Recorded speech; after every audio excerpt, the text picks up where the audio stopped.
It's always been a mystery to me how a client goes ahead and chooses a lawyer. It's like it's a mystery, when are we busy and when are we not busy? It doesn't reflect the economy, it doesn't reflect the weather, it doesn't reflect the season. It's a complete mystery. How does a client decide to choose a lawyer? Well, the most important thing that the client has to consider is whether they think that's a lawyer that they have confidence in, whether they trust the lawyer, and whether the lawyer maps out with a degree of clarity the approaches that the lawyer can pursue consistent and together with the client.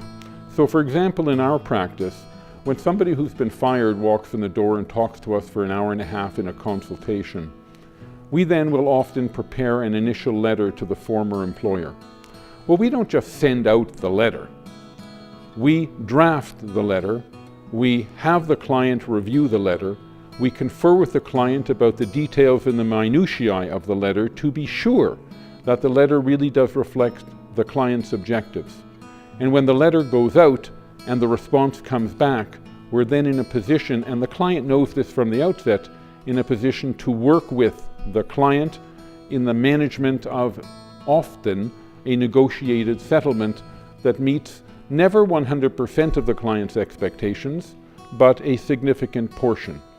And we rarely have unhappy clients.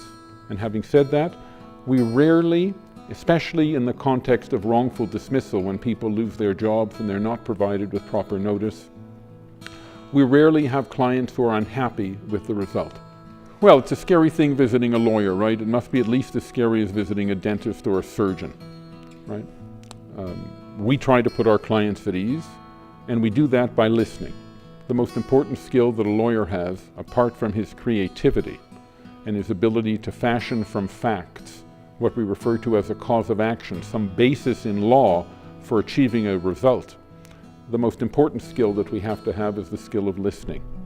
We have to listen and figure out from what we are being told, not necessarily what the client thinks should occur, but what we think strategically and practically and legally we can achieve and through what process. And that's where the art of the practice of law emerges. It's not in simply regurgitating back to the client what he thinks or completing forms, which is the way many lawyers basically practice law. You complete forms, you give advice, and a huge amount of your life is spent in the completion and filing of documents. Our life is largely spent in the figuring out, how do we move the boundaries of the law?